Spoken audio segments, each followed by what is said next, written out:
Have you got a set of these watercolour paints, but does your water always end up looking like this?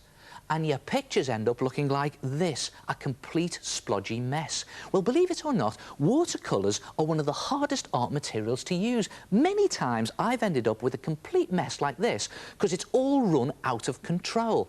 Well, here's some tips on how to get good results from your watercolour paints. First of all, draw a sketch on nice, thick drawing paper. Watercolours work best on thicker paper.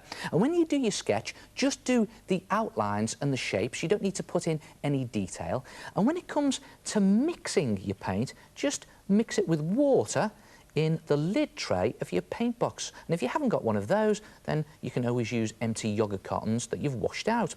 Now, the technique to watercolour painting is just simply to brush on the paint onto the paper and keep that wash going as quickly as you possibly can. Just keep it going down your paper like this and try not to go back on yourself. Even if you miss a bit, just keep going and you get a nice smooth wash.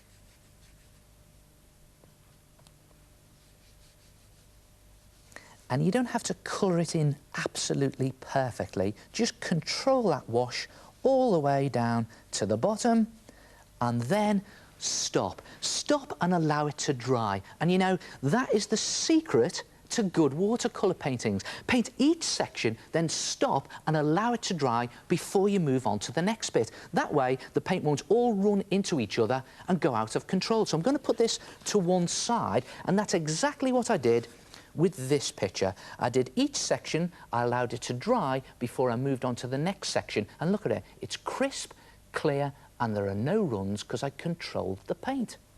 So when your background is dry, then you can add on a layer of shading. And to do this, you just mix your paint slightly thicker and add in touches of black. And then just paint it on to the dried background, and look at that, no runs at all. Just another little bit there, like that. Just to finish off some windows.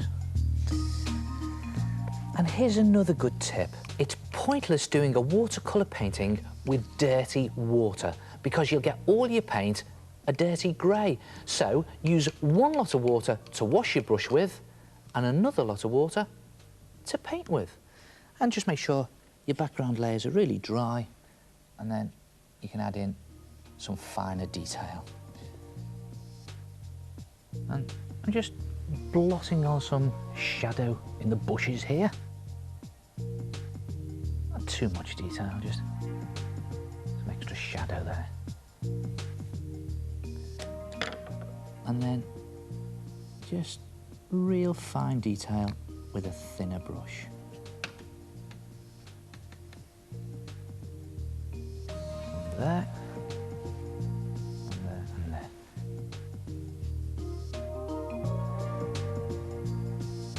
And there you have a perfectly clear and crisp picture with no runs. Of course, if you do want your paint to run, to create an effect like reflections in water, then get loads of water onto your brush. And actually, this is where dirty water comes in handy, because you just make your paper really wet with that dirty water. See that? Just a bit more in there. Get a bit of the sky reflection in as well. Make my paper really wet.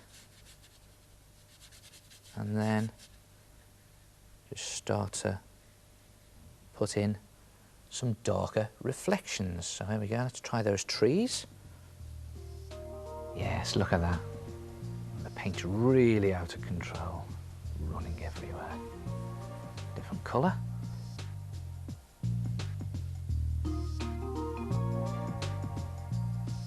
And there it is. Try it yourself, a watercolour painting, but don't forget, let all the bits dry before you move on to the next bit and keep the paint in control.